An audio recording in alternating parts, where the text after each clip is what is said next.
आज मी करणार आहे असे चांगले मोड आलेल्या मटकीची उसळ। हे बघा मी मटकी अशी परवा भिजत ठेवली होती, काल छान फडक्यात बांधून ठेवली, किती छान मोड आलेत बघू शकता। आता आपण याची भाजी करून घेऊया। इथे मी कढईत तेल तापत ठेवलंय, नेहमी सारखीच भाजी करणार आहे। मोहरी छान तडतडली, आता जिरं टाकून घेतलंय, कांदा टाकायचा। मटकीच्या भाजीला कांदा थोडा जास्त टाकायचा। हळद, थोडंसं लाल तिखट,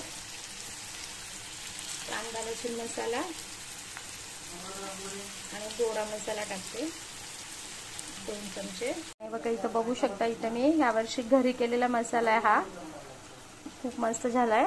हा मी थोडासा एका बरणीत काढून घेतलाय आणि अर्धा दुसऱ्या बरणीत ठेवलाय। आता मी हा मसाला याच्यात टाकणार आहे 2 चमचे भरून, मिक्स करून घ्यायचं। बाकी इतर कुठलेच मसाले किंवा वाटण बिटण काहीच टाकणार नाहीये।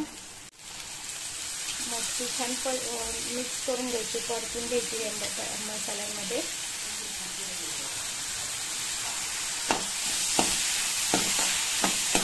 असं खूप छान अशी मस्त परतून घेतलेली मटकी खूप छान होते, टेस्टी लागते। 2 मिनिटं मटकी छान अशी परतून घ्यायची, अजिबात पाणी टाकायचं नाही, मस्त अशी याच्यात सुकीच परतून घ्यायची।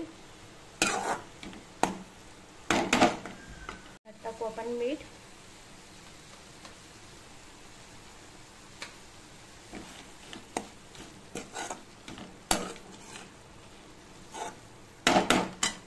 भाजी छान परतून झाली। आता आपण याच्यात थोडंसं शिजण्याइतपत पाणी टाकूया। मी सुक्कीच करणार आहे भाजी मटकीची, त्याच्यामुळे जास्त पाणी टाकायचं नाही, शिजण्याइतपत पाणी टाकलंय।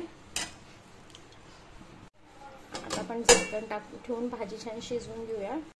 बघा छान अशी मटकीची भाजी तयार झाली आहे। आता आपण वरून टाकू कोथिंबीर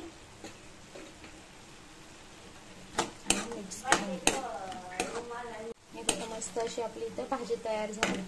इथं सुकीच मटकीची अशी उसळ केली,